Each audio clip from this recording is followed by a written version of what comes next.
주님, 우리의 죄악과 우리의 어리석음을 위하여 십자가에 죽어주시고 우리의 모든 죄를 씻어주시니 감사함을 드립니다. 하나님, 우리가 의로움을 얻는 길은 우리의 선한 행위와 우리의 착한 행실이 아니라 오직 예수 그리스도의 십자가 보혈로 씻는 것뿐임을 믿습니다. 우리의 모든 죄악들을 말갛게 씻어 주옵소서. 지난 한 해 동안 살아오면서 하나님 앞에 지었던 우리의 죄악을 씻어 주옵소서. 지난 한 해 살아오면서 형제 자매들에게, 사랑하는 가족들에게, 이웃들에게 지었던 우리의 죄악들을 사하여 주시옵소서. 하나님, 이제 주님으로 인해 새 힘을 얻게 하여 주시고 주님 안에서 우리가 자유의 기쁨, 회복의 기쁨을 누리게 하여 주옵소서. 감사합니다. 예수님의 이름으로 기도드리옵나이다. 아멘. 네, 우리 성찬식을 잠깐 진행하겠습니다.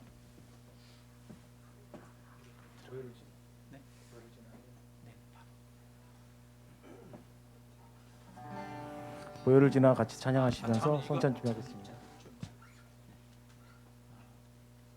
주님이 잡히시기 전날 밤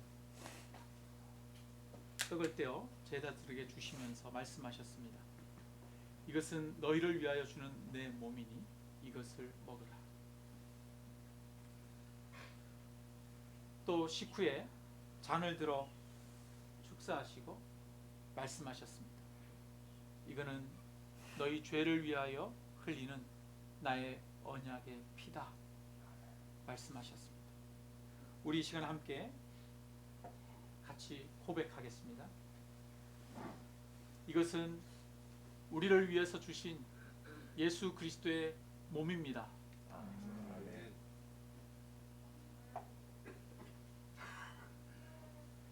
이것은 우리를 위해서 십자가에서 흘리신 예수 그리스도의 피입니다.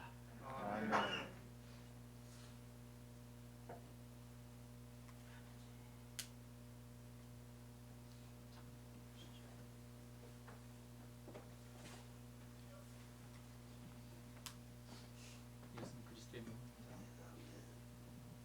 이것은 그리스도의 피.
하나님이 우리의 모든 죄를 사하신 줄로 믿습니다.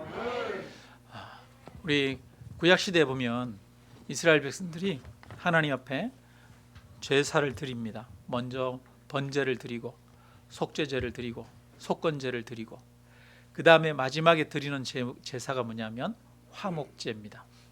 화목제를 드리고 나면 그 화목제 제물은 함께 제사에 참여했던 사람들이 나누어서 먹게 됩니다.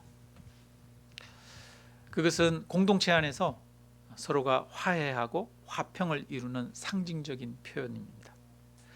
우리가 오늘 하나님 앞에서 2022년을 돌아보면서 하나님 앞에 지었던 죄, 내가 사람들에게 지었던 죄를 회개하는 마음을 가졌습니다. 그리고 예수 그리스도의 보혈로 씻어주셨음을 우리가 고백했습니다. 이 시간에는 우리가 서로가 화평케 하는 그 화목의 시간을 가지기를 원합니다. 어떻게 하느냐 하면은요, 여기서 다 일어서서 쭉 이렇게 찬양이 그냥 찬양이 MR이 나오면은요, 다 일어서서 이렇게 돌아가면서 한 명씩 돌아가면서 인사하는 겁니다. 저의 죄와 허물을 용서해 주십시오. 그렇게 하면서 서로 고백하고 만나서 한 명 한 명 고백하고 사랑한다고 고백하고 그렇게 해서 우리가 한 몸이고 또 우리가 서로가 서로를 용서함을 서로가 함께 고백하는 화평의 시간을 가지겠습니다.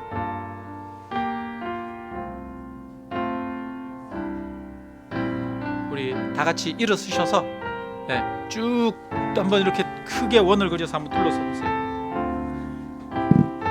우리 찬양 한번 합니다. 모습 속에 찬양하면서 서로 저의 죄와 허물을 용서해 주십시오. 두 줄로 서야겠네. 이렇게 쭉 사람들끼리 만나서 이렇게 인사 쭉 한번 하십시오. 저의 허물과 죄를 용서하십시오.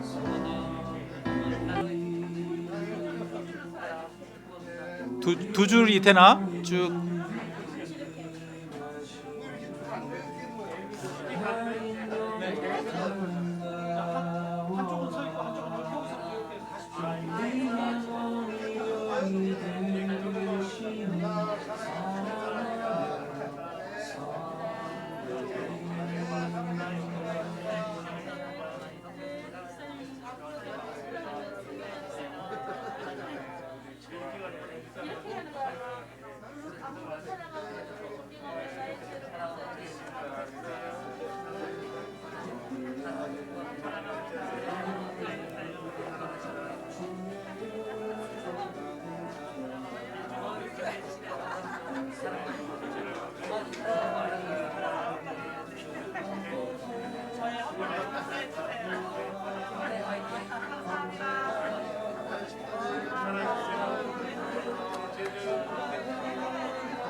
안 왔냐고? 싫어.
사랑해요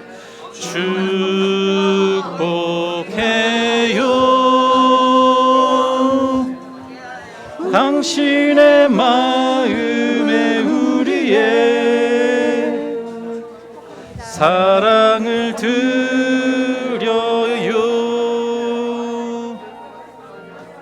늘 먼 날 하늘에서 우리 함께 같이 찬양합니다. 박수치면 찬양합니다. 향한 계획 있었죠 하나님께서 사랑하시며 좋았더라고 말씀하셨네 이 세상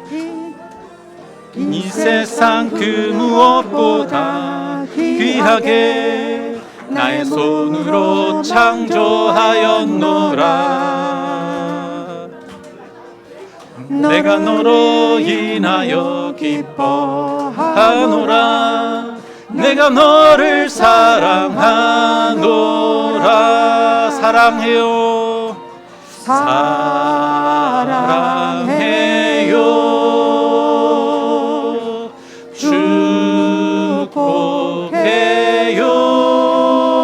축복해요 당신의 마음에 우리의 사랑에 드려요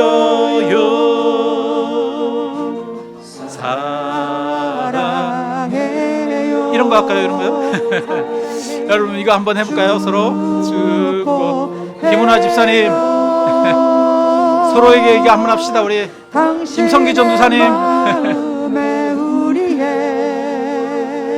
네 우리 임흥순 집사님한테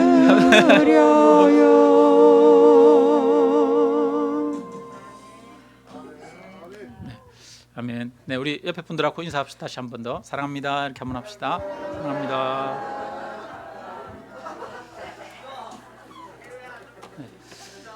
네 우리 하나님 말씀 우리 같이 함께 보겠습니다. 네, 오늘 우리에게 주시는 하나님의 말씀은 창세기 12장 1절 2절입니다. 창세기 12장 1절 2절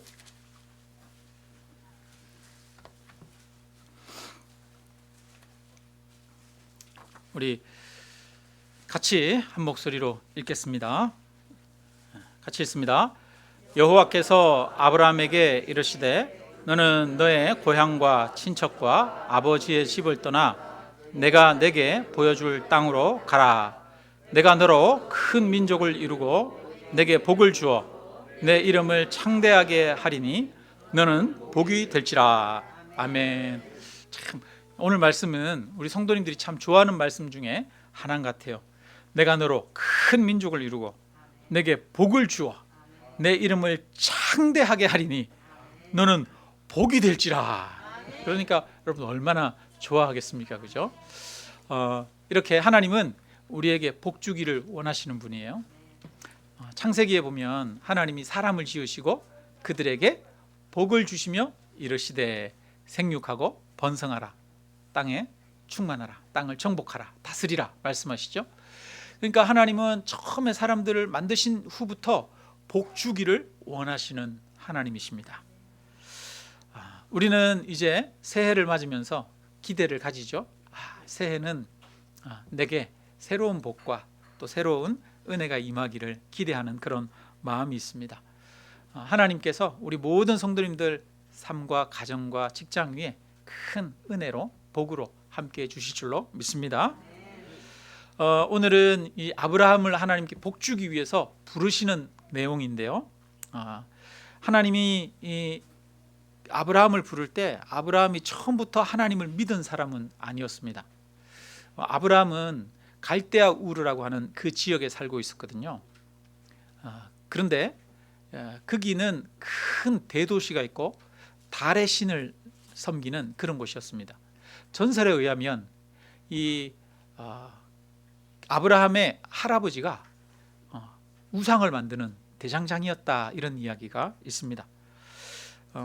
그런데 하나님이 그곳에서 아브라함을 선택하시고 아브라함을 믿음의 조상이다, 그렇게 말씀하십니다. 그래서 아브라함이 이스라엘 백성들의 조상이 되죠. 믿음의 조상이 되죠. 수많은 사람들 중에 꼭 한 사람, 아브라함을 하나님이 지명해서 찝어서 불렀습니다. 하나님이 아브라함을 부르신 것처럼 하나님은 오늘 저와 여러분도 부르셨습니다. 세상에 있는 수많은 사람들 가운데 우리를 지명하여 불렀습니다. 우리가 무슨 자격이 있어서 부른 것이 아닙니다. 다른 사람들보다 뛰어난 점이 있어서 부른 게 아닙니다. 세상에 하나님을 믿지 않는 사람들 중에 우리보다 뛰어나고 우리보다 착하고 좋은 일 많이 하는 사람들도 수두룩합니다. 하나님이 왜 나를 부르셨는지 우리는 알 수 없습니다. 그것은 전적인 하나님의 선택입니다. 하나님이 우리를 택하여 부르셨다는 것, 그것 자체가 우리에게는 큰 은혜인 것이죠. 하나님의 특별한 은총으로 아브라함을 불렀습니다. 우리들도 특별한 부르심의 은총을 입은 자들인 줄로 믿습니다. 하나님께서 그 아브라함에게 말씀하십니다. 너는 너의 고향과 친척과 아버지의 집을 떠나 내가 너에게 지시할 땅으로 가라, 보여줄 땅으로 가라. 하나님이 아브라함에게 주신 것은 무엇이었습니까? 은과 금이 아니었습니다. 하나님이 아브라함에게 주신 것은 말씀이었어요. 이 말씀이 아브라함의 인생을 바꾸었습니다. 하나님의 말씀이 아브라함을 믿음의 조상이 되게 하고 큰 민족을 이루게 하고 세상에 복이 되게 했습니다. 말씀에서 하나님의 복이 시작됩니다. 말씀에서 하나님의 역사가 시작됩니다. 복의 열쇠는 어디에 있습니까? 하나님의 말씀에 있습니다. 하나님이 아브라함을 선택하셔서 아브라함에게 찾아오시고 말씀하셨다는 것이 중요해요. 연말 연초가 되면은 세상 사람들이 많이 가는 곳이 있어요. 어디를 많이 가요? 해돋이 보러도 많이 가고 또 토종 비결 보러도 많이 가고 점 보러 많이 가죠. 점집에 아마 사람들이 많이 줄 서는 것 같아요. 보니까 당근에 보니까 어저께인가 그저께인가 당근에 보니까 한 무속인이 당근에 글을 올렸더라고요. 우리 집에 쌀이 많이 들어왔는데 이 쌀 나눌 데 없을까요? 그러면서 글을 올렸더라고요. 그래서 제가 연말에 무속인들 집에 쌀이 많이 들어오나 보다, 굿도 많이 하고 점도 많이 치고 하나 보다, 제가 그런 생각을 했거든요. 여러분, 연말 연초 되면 이 점 보러 가는 사람들 많잖아요, 그죠? 아니면 토종 비결이라도 이렇게 인터넷으로라도 한번 보고 하는 사람들 많이 있습니다. 여러분, 점쟁이한테 왜 갑니까? 점쟁이 말을 들으려고 가는 거 아니에요? 점쟁이 말 들으려고 복비를 내죠. 그래서 점을 보고 나면 남는 거는 점쟁이가 한 말이 머릿속에 남죠. 에이, 뭐 재미로 본 거야 라고 말하지만 사실은 그 점쟁이가 한 말이 머릿속에, 마음속에 계속 남아있죠. 그러면서 혹시 그러려나? 혹시 이렇게 하면 안 되려나? 그걸로의 영향을 받게 되죠. 어떤 사람들은 점쟁이가 말한 그대로 따라하는 사람들도 있습니다. 점쟁이의 말에는 거짓이 많고 또 오류가 많아요. 점쟁이는 우리를 진리로 안내하지 못합니다. 점쟁이는 우리를 생명으로 안내하지 못합니다. 우리에게 진짜 복의 길을 가르쳐 주는 말이 있습니다. 그것은 바로 하나님의 말씀입니다. 하나님의 말씀은 정확하고 틀림이 없습니다. 하나님의 말씀은 우리를 의의 길로 인도하고 생명의 길로 인도합니다. 하나님은 아브라함에게 복을 주시기 위해서 먼저 말씀을 주셨습니다. 하나님은 아브라함에게 말씀을 주신 것처럼 저와 여러분에게도 말씀으로 역사합니다. 아브라함에게 주셨던 말씀, 여러분 부럽죠? 하나님이 이쪽으로 가라 라고 말씀하셨으니까, 구체적으로 들리게 말씀해 주셨으니까, 야, 나에게도 하나님이 그렇게 말씀해 주셨으면 좋겠다 이렇게 생각할지도 모르겠습니다. 그런데 여러분, 아브라함에게 하나님이 말씀하셨던 것보다 사실 우리에게는 더 세밀하고 더 구체적으로 더 자세하게 주신 말씀이 있어요. 그게 뭘까요? 성경입니다. 이 말씀은 특별한 사람에게만 준 것이 아닙니다. 모든 사람들이 들을 수 있도록 주신 하나님의 말씀입니다. 너무나 흔한 말씀입니다. 집집마다 성경이 몇 권씩 있고, 핸드폰 어플로도 볼 수 있고, 들을 수도 있고, 또 컴퓨터를 켜도 들을 수 있고 볼 수 있습니다. 요즘은 말씀이 얼마나 흔합니까? 솔로몬 시대에 보면 예루살렘에 은이 돌처럼 흔했고, 레바논 백향목이 뽕나무처럼 흔했다, 이런 말이 있어요. 그런데 오늘 우리가 살아가는 이 시대, 바로 하나님의 보물지도, 복의 비결이 우리 사방에 널려 있습니다. 여러분, 복의 비결이 없는 것 같습니까? 복의 비결이 널려 있어요. 너무 가까이 있어요. 너무 흔합니다. 그래서 오히려 사람들이 귀하게 여기지를 않는 것 같습니다. 많은 사람들이 표준이 되고 기준이 되는 이 기록된 성경 말씀이 있는데, 이 성경 말씀에서 하나님의 뜻을 찾지 않고 복의 길을 찾지 않고 이상하게 세상에서 신비적인 체험을 통해서 복의 길을 찾는 모습을 보게 됩니다. 그러나 성경을 하나님의 말씀으로 붙들고 듣고 읽고 따르는 사람은 그 안에서 금광을 발견하게 될 것입니다. 말씀을 통해 믿음이 굳건해지고, 말씀을 통해 하나님을 만나게 되고, 참된 생명의 길을 찾으며 평안이 있고 기쁨이 있고, 또 여러 가지 물질의 복까지도 주어지는 은혜가 이 말씀 가운데 있는 줄로 믿습니다. 하나님이 아브라함에게 말씀을 주셨어요. 이 말씀이 아브라함의 인생을 바꾸었습니다. 하나님이 그러면 우리에게도 무엇을 주셨습니까? 성경을 주셨습니다. 하나님의 이 성경이 저와 여러분의 인생을 바꿀 수 있습니다. 이 성경 말씀으로 올 한 해를 살아가는 그런 저와 여러분이 되시기를 주님의 이름으로 축원합니다. 금광이 여기 있어요. 금광이. 저는 한 성도님이 이런 간증을 하는 것을 들은 적이 있어요. 아는 분 중에 성경 구절을 이렇게 자주 보내준다는 거예요.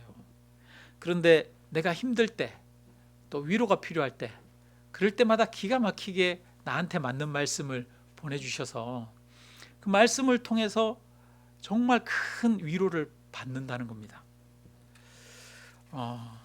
문자로 보내는 작은 성경 한 구절이지만 하나님의 말씀이 사람에게 힘이 되고 위로가 됩니다.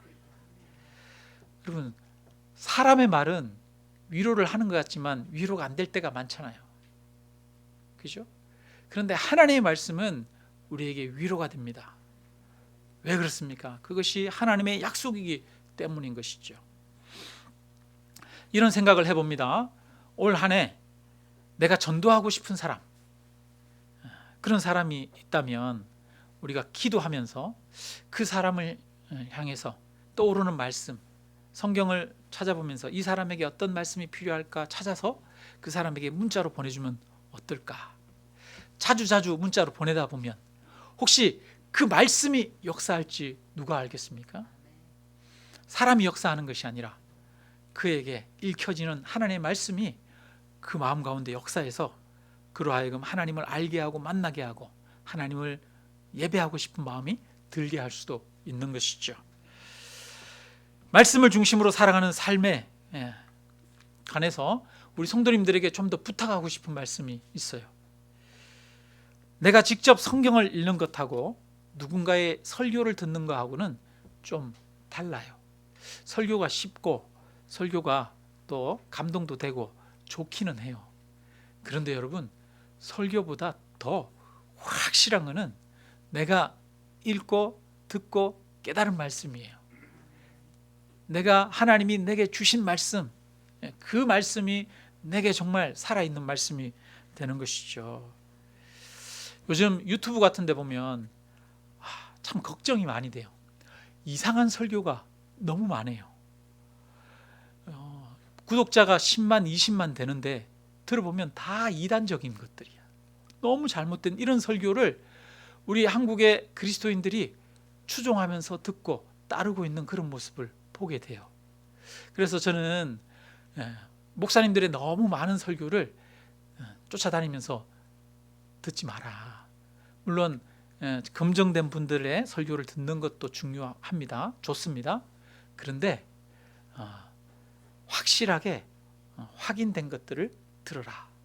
그리고 또 나아가서는 직접 하나님의 말씀을 내가 읽고 내가 듣고 내가 묵상해라 라고 부탁드리고 싶습니다. 내가 깨달은 그 말씀을 따를 때 그것이 나에게 능력이 되고 복이 됩니다. 하나님이 아브라함에게 먼저 말씀을 주셨어요.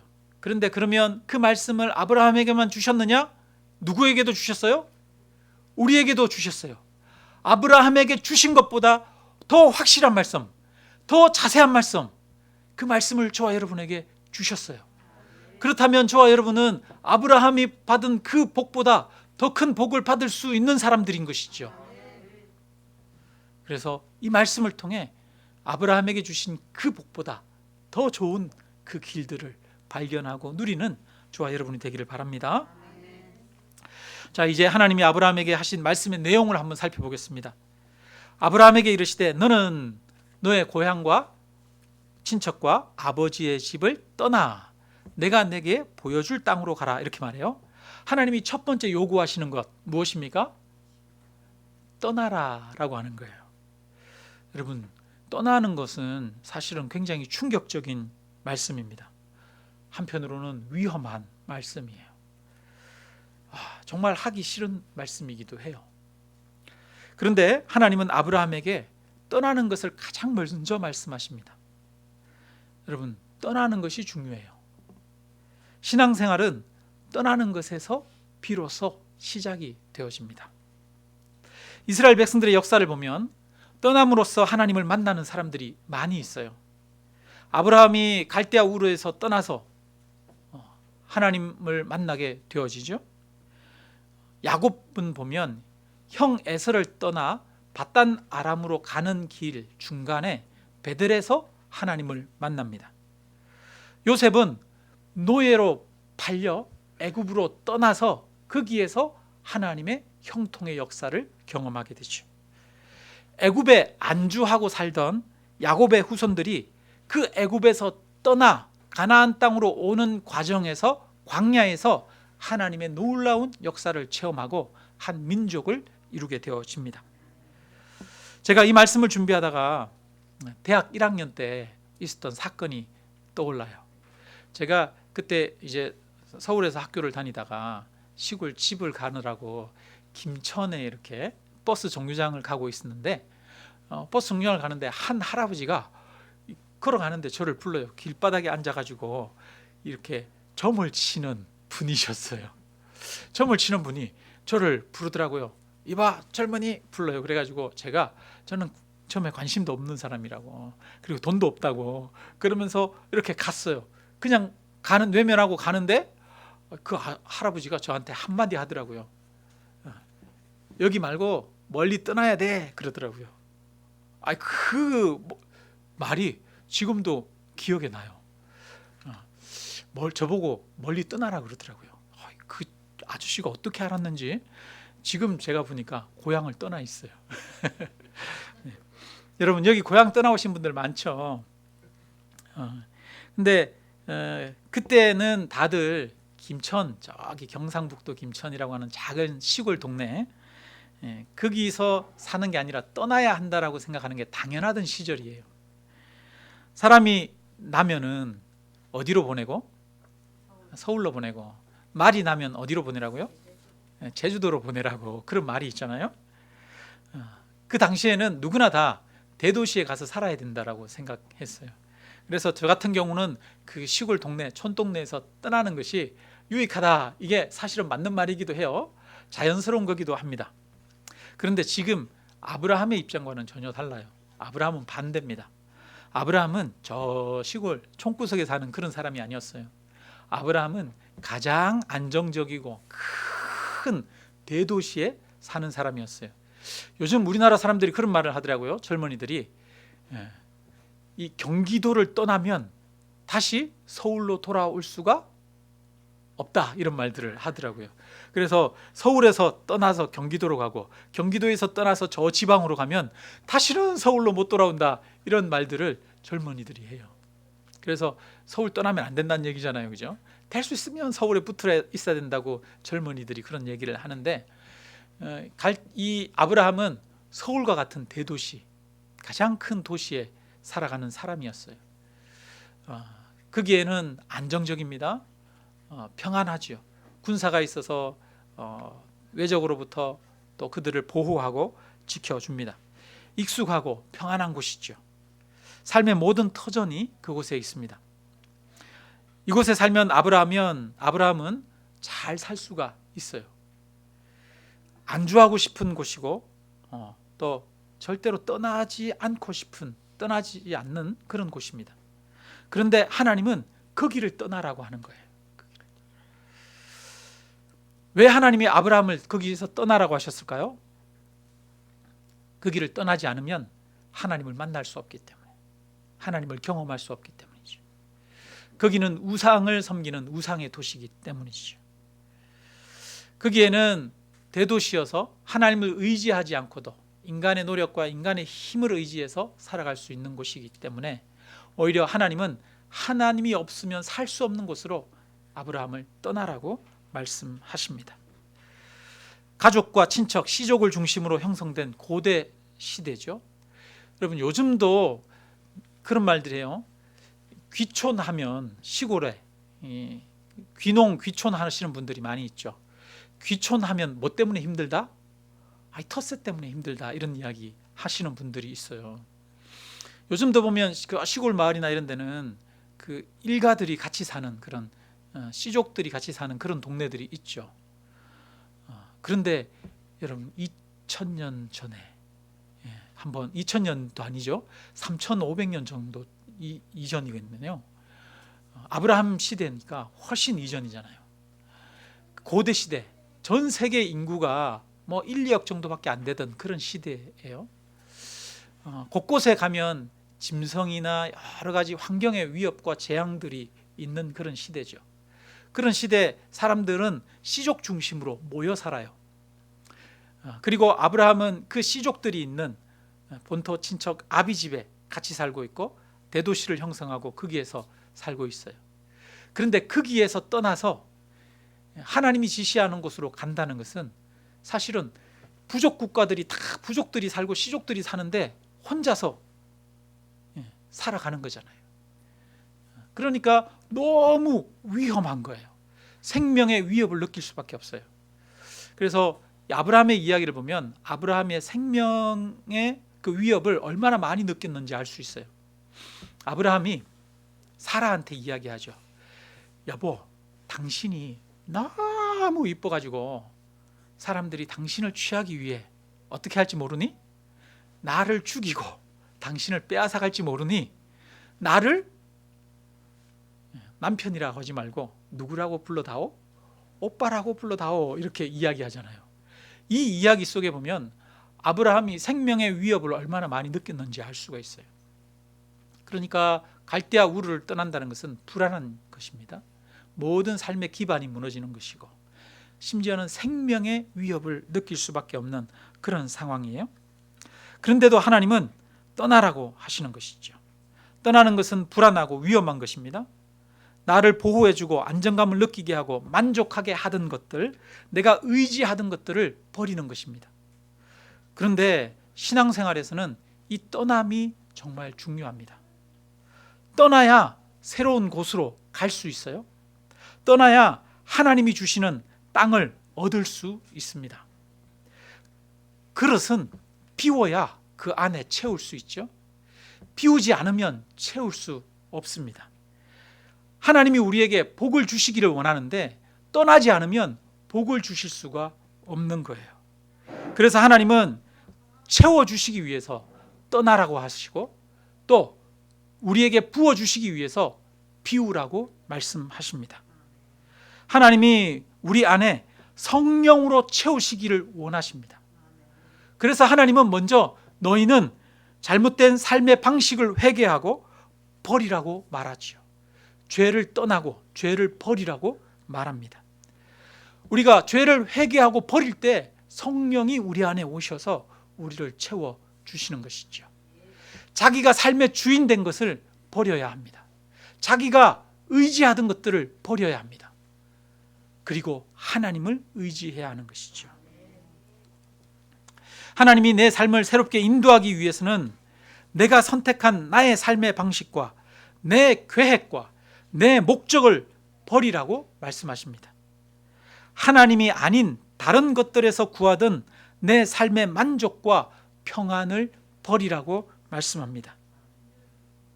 그런데 우리는 어떻습니까? 우리는 한 손으로는 세상을 붙들고 있고 한 손으로는 하나님을 붙들고 있잖아요. 하나님은 야 그거 놔 그러는데 우리는 어떻게 해요? 하나님 이거 놓으면 내가 죽을 것 같은데요. 그러지 않습니까?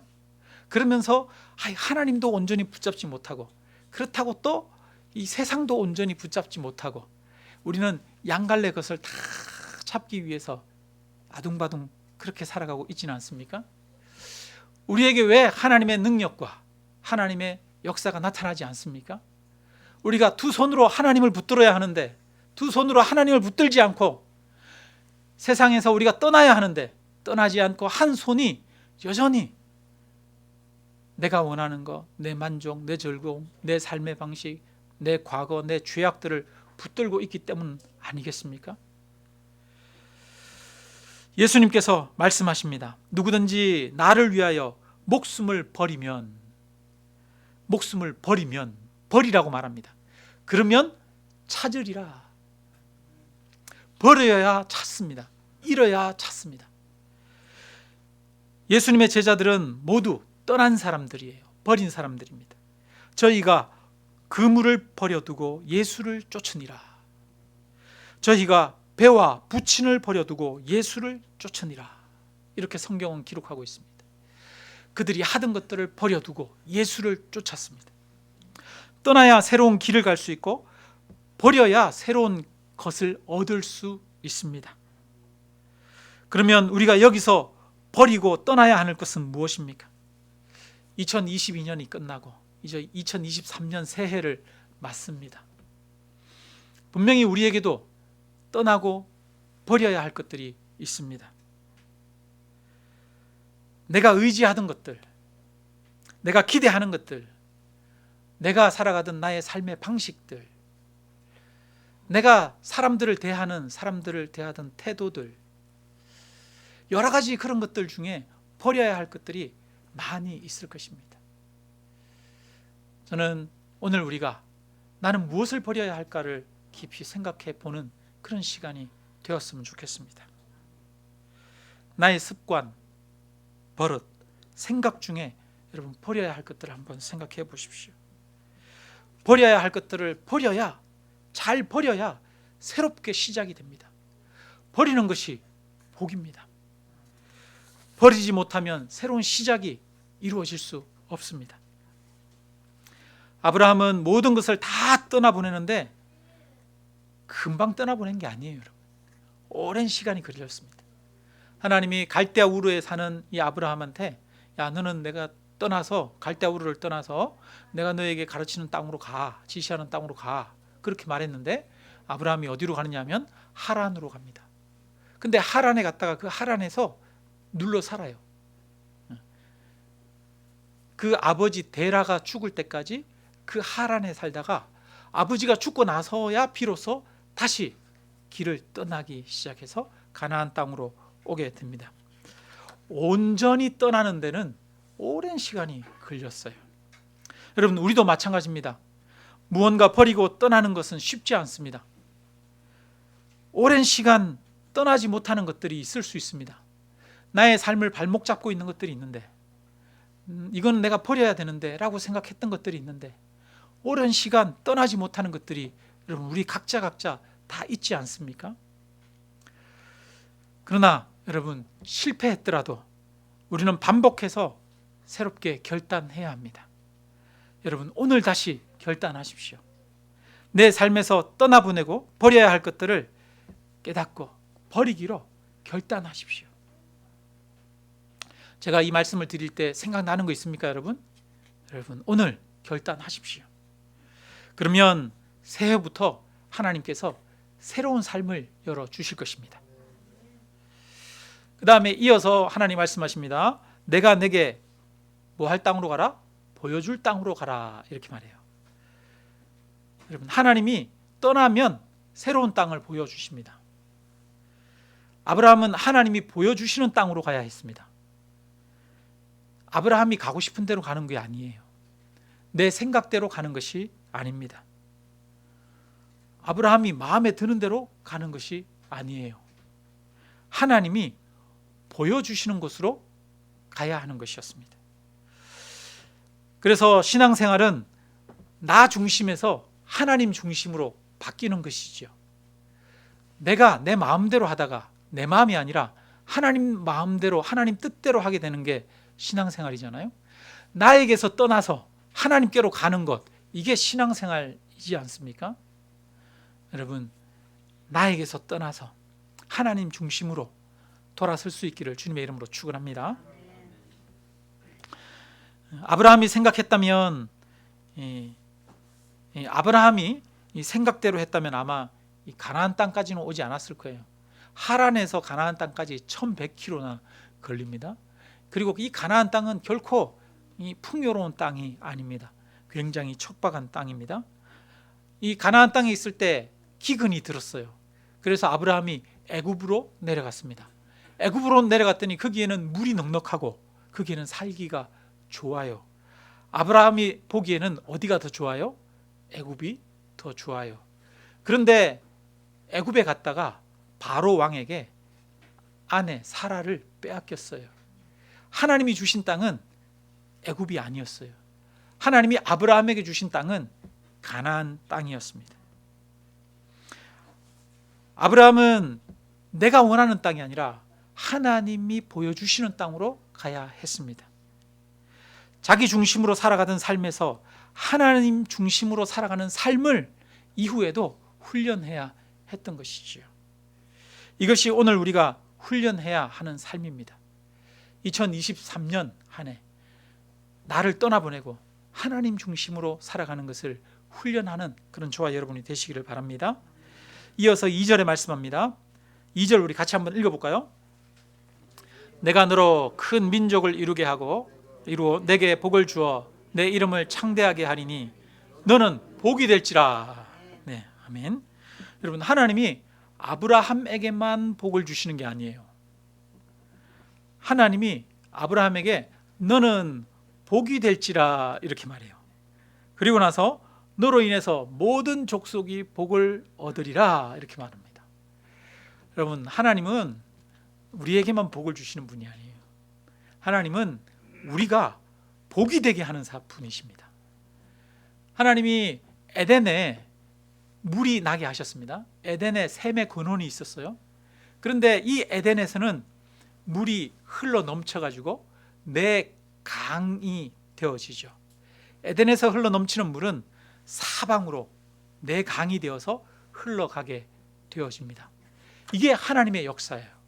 그래서 이 다윗도 뭐라고 그러냐면 내 잔이 가득 찼습니다 이렇게 말합니까? 아니면 내 잔이 넘치나이다 이렇게 말합니까? 넘치는 거죠. 하나님은 우리에게 복을 주시는데 그냥 가득하게 주시기를 원하시는 게 아니에요. 하나님은 우리에게 복을 넘치도록 주기를 원하십니다. 이것은 무슨 말입니까? 우리가 복이 되게 하기를 원하셔요. 우리로 인해서 나만 복을 누리는 것이 아니라 내 주변의 사람들이 복을 얻고 평안을 얻고 위로를 받고 회복이 되기를 원하시는 거예요. 내가 복이 되기를 원하시는 것입니다.